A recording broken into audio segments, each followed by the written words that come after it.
Assalamualaikum pembuka bicara, kepada hakim yang arif lagi bijaksana. Tak lupa juga kepada penonton dan pengacara. Di majlis ini kita bersua. Assalamualaikum dan salam Malaysia Madani. Berdirinya saya pada hari ini adalah untuk menyampaikan sebuah pidato yang bertajuk Rukun Madani, Daya Cipta dan Kesejahteraan. Sidang hadiri yang dimuliakan sekalian, apakah itu Rukun Madani? Rakan-rakan sekalian, rukun madani adalah satu prinsip kehidupan yang mengutamakan kerukunan dalam masyarakat yang berbilang kaum, serta saling menghormati dan memahami antara satu sama lain.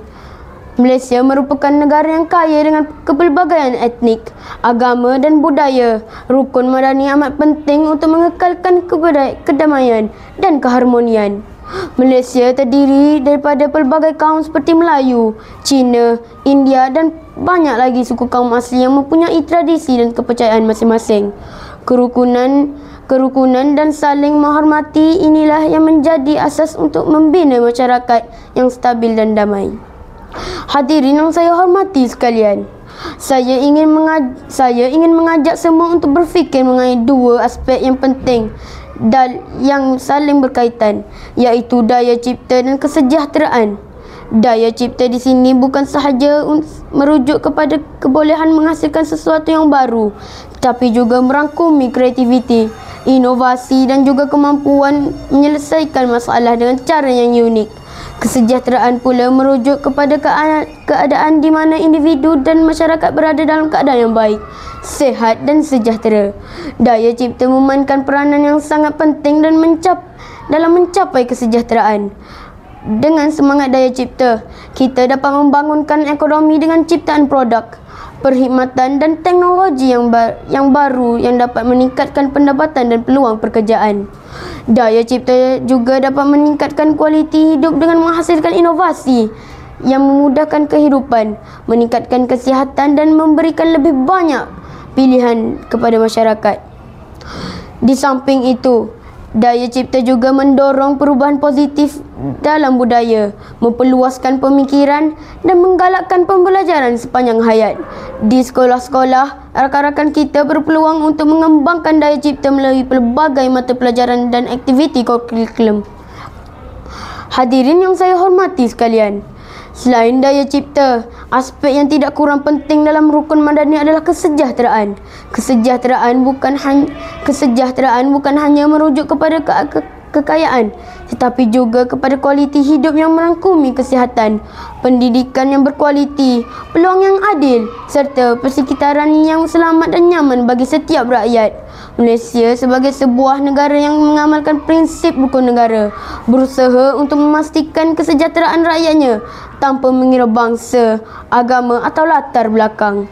Contohnya, dalam bidang kesihatan, Malaysia telah membangunkan sistem kesihatan yang baik di mana rakyat boleh mendapatkan rawatan kesihatan yang berkualiti dengan harga yang berpatutan. Kerajaan juga berusaha memperbaiki kemudahan kesihatan di kawasan luar bandar agar tiada yang tertinggal. Dalam bidang pendidikan, Malaysia telah menyediakan banyak peluang untuk semua lapisan masyarakat mendapatkan pendidikan yang baik. Program-program pendidikan yang disediakan memberi peluang kepada setiap individu untuk mencapai cita-cita dan hidup dengan lebih baik. Dengan usaha ini, kita dapat membina sebuah masyarakat yang lebih sejahtera. Rakan-rakan sekalian, untuk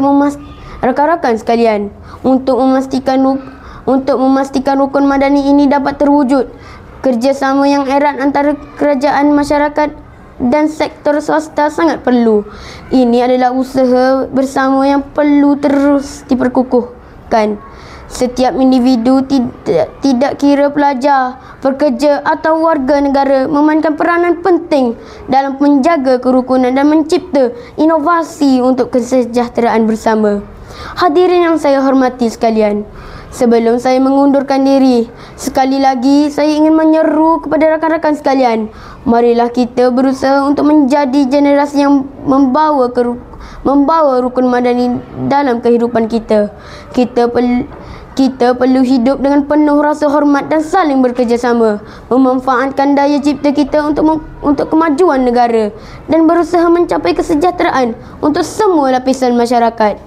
Dengan semangat daya cipta, kita dapat membangunkan ekonomi, meningkatkan kualiti, mengatasi masalah sosial dan mencipta budaya yang inovatif.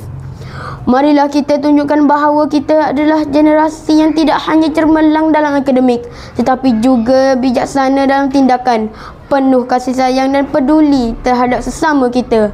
Sekian, wabillahi taufiq wal hidayah. Wassalamualaikum warahmatullahi wabarakatuh.